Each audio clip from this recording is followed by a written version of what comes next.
여러분 안녕하십니까? 여수 MBC 뉴스투데이입니다.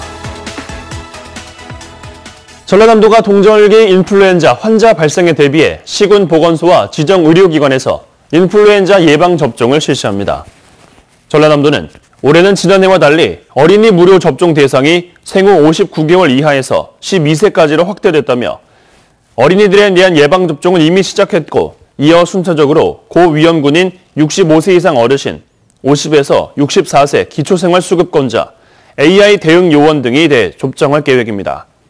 전남도는 특히 국가 무료 접종에서 지원되지 않는 50세에서 64세까지의 기초생활수급권자 등 취약계층에 대해서는 주소지 담당 보건소에서 다음 달 11일부터 접종에 나섭니다.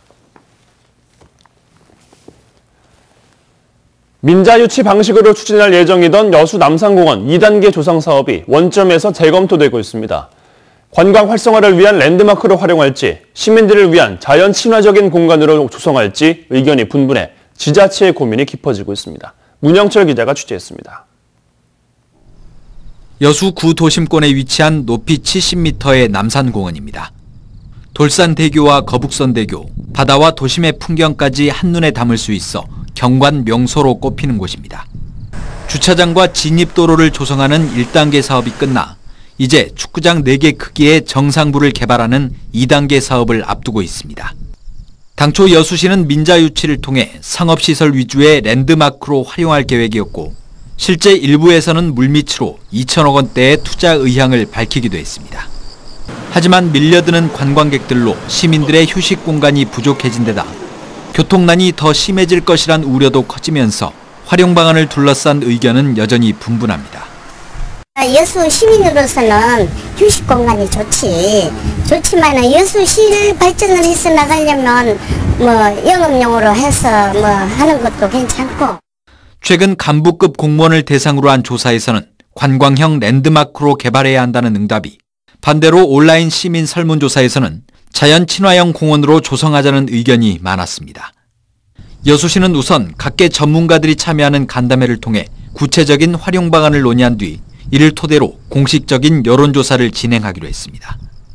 여론조사를 함에도 불구하고 의견이 팽배하면 결정하기가 쉽지 않지 않습니까? 그러면 최후적으로 공청회도 저희들이 검토 중에 있습니다. 여수시는 올 연말까지 남산공원의 개발 방향을 결정한 뒤 내년부터는 본격적인 사업에 들어갈 계획입니다. MBC 뉴스 문형철입니다.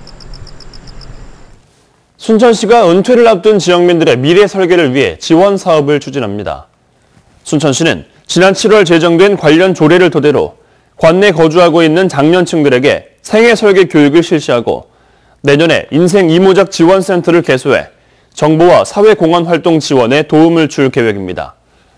현재 순천시에 거주하고 있는 장년층은 6만 4천여 명으로 전체 인구의 23%를 차지하고 있으며 맞춤형 인생 설계를 위한 다양한 지원이 요구되고 있습니다. 추석 명절을 앞두고 지자체가 농축산물 원산지 표시에 대한 특별 단속에 들어갑니다. 여수시는 농산물품질관리원, 소비자단체와 합동으로 점검반을 편성해 오늘부터 오는 20일까지 전통시장과 대형마트, 가공업체 등을 대상으로 농축산물의 원산지를 표시하지 않거나 허위로 표시하는 행위 등을 집중 단속합니다. 여수시는 단속 결과 불법 행위가 적발되면 영업정지나 과태료 등의 행정처분을 내리고 중대한 위법 사항에 대해서는 형사고발 조치를 병행할 계획입니다. 지어진 지 오래된 아파트는 좁은 주차장 때문에 불편이 이만저만이 아닙니다. 아파트마다 여러 가지 방법이 동원되곤 하는데요. 주차장 배분 방식을 놓고 한 아파트에서는 형평성 논란까지 일고 있습니다. 우종훈 기자가 취재했습니다. 퇴근 시간 무렵 한 아파트 주차장입니다. 지상 주차장은 이미 꽉 들어 찼고 아파트 진입로까지 차들이 점령했습니다. 반면 지하는 곳곳이 비어 있습니다. 이곳 지하 주차장은 보시는 것처럼 빈 공간이 있음에도 불구하고 차를 댈 수 없습니다. 스티커를 발부받은 일부 주민들에게만 주차가 허용되는 제한 영역이기 때문입니다. 이 아파트 주민자치회는 인기가 많은 지하 주차장 공간을 독특한 방식으로 배분하고 있습니다. 지하 주차장을 사용할 수 있는 권한을 입주를 먼저 한 주민들에게 주는 방식입니다. 항의를 했는데 이제 이렇게 형평성 안 맞는 게 어딨냐. 미리 있는 사람들만 계속 쓸 수 있고 나중에 이사 온 사람들은 못 쓰면 어떻게 되냐 하니까 뭐 이제 로마에 왔으면 로마법을 따라라 이런 식으로만 말하고. 입주자 대표회의와 관리사무소는 어쩔 수 없다는 입장입니다. 힘들고 조금 아쉬운 부분도 있고 그렇게 있지 않겠습니까? 그렇지만 공동주택에서 내가 원하는 대로 다 살아갈 수 없는 거예요. 이 아파트처럼 지어진 지 오래된 아파트는 어느 곳이나 부족한 공간 때문에 저녁마다 주차 전쟁을 치르고 있습니다. 30년 된 이 아파트는 1년마다 추첨을 통해 지정 주차장을 배분하고 있습니다.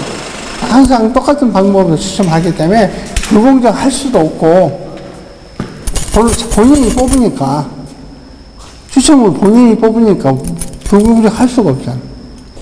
요즘 지어지는 아파트는 세대당 한 대를 기준으로 주차장을 만들고 있지만 1997년 이전에는 아파트 면적을 기준으로 주차장을 만들도록 했습니다. 세월이 흘러 자동차 보유 세대는 늘어만 가고 적은 평수의 아파트 경우는 주차장이 부족할 수밖에 없는 겁니다. 오래된 노후 아파트들은 세대당 채 한 대가 설치가 되지 않은 그런 아파트들이 있다 보니까 현재 노후 아파트의 주차 문제가 좀 나타나고 있는 것 같습니다. 광주 시내 아파트는 모두 1,048개. 이 가운데 주차면 보유 기준이 바뀐 1997년 이전 지어진 아파트는 636개로 60%에 달합니다. 오래된 아파트의 경우 재건축이 되지 않는 한 좁은 주차장의 현실을 견딜 수밖에 없어 주민 간의 갈등은 계속될 수밖에 없는 현실입니다. MBC 뉴스 우종훈입니다. 청정 바다에서 키우는 전복이라고 모두 똑같은 전복은 아닙니다. 국제기구가 양식수산물의 생태 환경, 사회적 책임까지 규정한 인증 제도를 만들었는데 전복은 전 세계에서 한국이 가장 두각을 나타내고 있습니다. 양현승 기자가 취재했습니다. 슬로시티로 지정되어 있는 완도군 청산도. 섬 주변 바다의 전복 양식장은 일반 양식장과 다릅니다. 환경보호와 생물 다양성 보존 등 사회적 책임을 다하고 있다는 국제기구의 증명 ASC를 인증받았기 때문입니다. 다시마 맛도 전복에 더 많이 느껴졌고요. 그냥 바다의 향과 모든 걸 갖춘 전복인 것 같습니다. 세계자연기금 등이 ASC 인증 제도를 도입한 건 지난 2010년. 멸종위기 수산물을 양식으로 복원하는 동시에 수산물의 안전성과 지속 가능성을 확보하는 국제 표준을 만든 겁니다. 연어를 중심으로 조개류, 새우 등 전 세계 700여 개 양식장이 ASC 인증을 받았는데 전복은 80%가 대한민국 완도 양식장입니다. 양식장 해저면 조사 등 환경과 생태 분야의 심사를 거치는데 2년이 걸렸습니다. 수산물의 그 안전성과 우수성이 ASC란 즉 친환경 수산물 국제 인증 제도를 통해서 차별화할 수 있는 아주 좋은 기회가. 국내외 대형 호텔은 남다른 전복을 일찌감치 챙기기 시작했고 일본은 2020년 도쿄올림픽에 ASC 인증 수산물을 취급하기로 선포한 상태. 완도군은 광어와 굴, 해조류 양식장 등도 ASC 인증에 도전해 시장을 해외로 넓힐 계획입니다. MBC 뉴스 양혜승입니다. 전라남도가 최근 내년 1월 1일부터 적용되는 생활임금액을 전국에서 두 번째로 높은 시급 10,000원으로 결정했습니다. 전라남도 생활임금위원회는 내년도 생활임금액을 올해 9,370원보다 6.7% 인상한 10,000원으로 결정했다며 이는 정부가 발표한 내년도 최저임금 8,350원보다 19.8%가 많은 것으로 1090원이 광주광역시에 이어 전국에서 두 번째로 높습니다. 또한 생활임금 적용 대상 인원도 올해 400명에서 내년에는 140명이 늘어 540여 명이 혜택을 받을 전망입니다. 고흥군이 인구 감소에 따른 지역 침체를 해소하기 위해 인구정책 지원 조례를 제정하고 주민 의견 수렴 절차에 들어갔습니다. 고흥군은 최근 인구정책을 총괄할 인구정책과를 신설한 데 이어 앞으로 정책의 수립과 시행을 지원하기 위한 군 조례를 제정해 입법 예고했으며 조례의 내용과 취지를 군민들에게 알리고 다음 달 1일까지 주민 의견을 수렴할 계획입니다. 현재 서울 하늘 뿌연 모습인데요. 다행히 미세먼지 농도는 보통에서 좋음 단계를 유지하고 있어서 미세먼지 걱정은 안 하셔도 되겠습니다. 다만 지금 경북 봉화 등 경상도 곳곳으로는 약한 비가 내리고 있습니다. 경북 내륙 지방은 오늘 아침까지 5mm 안팎의 비가 내릴 것으로 보이고요. 제주 서쪽에서 강한 비구름이 다가오면서 제주도도 비가 내리기 시작했습니다. 앞으로 제주도에 30에서 80, 많게는 120mm 이상의 비가 쏟아질 것으로 보여서 추가 피해 없도록 조심하셔야겠습니다. 오늘 내륙 쪽의 하늘은 차차 맑아지겠습니다. 구름 사이 햇살이 따갑게 비추겠는데요. 서울의 낮 기온이 28도까지 오르겠습니다. 오늘 제주도로는 비가 내리겠습니다. 그 밖에 전국은 차차 맑아지겠고요. 미세먼지는 전국에서 보통에서 좋음 단계를 유지하겠고 강원 영서 지역에서만 아침 한때 농도가 조금 높아질 수 있겠습니다. 현재 서울의 기온은 18.5도, 전주 20.8도, 부산은 21.9도 등으로 대부분 20도 안팎을 보이고 있고요. 어제 아침보다는 약간 낮은 기온을 보이고 있습니다. 한낮 기온은 서울이 28도, 광주 27도, 부산 27도, 강릉은 26도 등으로 어제보다 2도에서 4도가량 높겠습니다. 다가오는 목요일에는 전국적으로 비가 내리겠습니다. 중북부 지방은 금요일까지 이어질 것으로 보이고요. 비가 내리면서 낮 기온도 조금씩 내려갈 전망입니다. 날씨였습니다.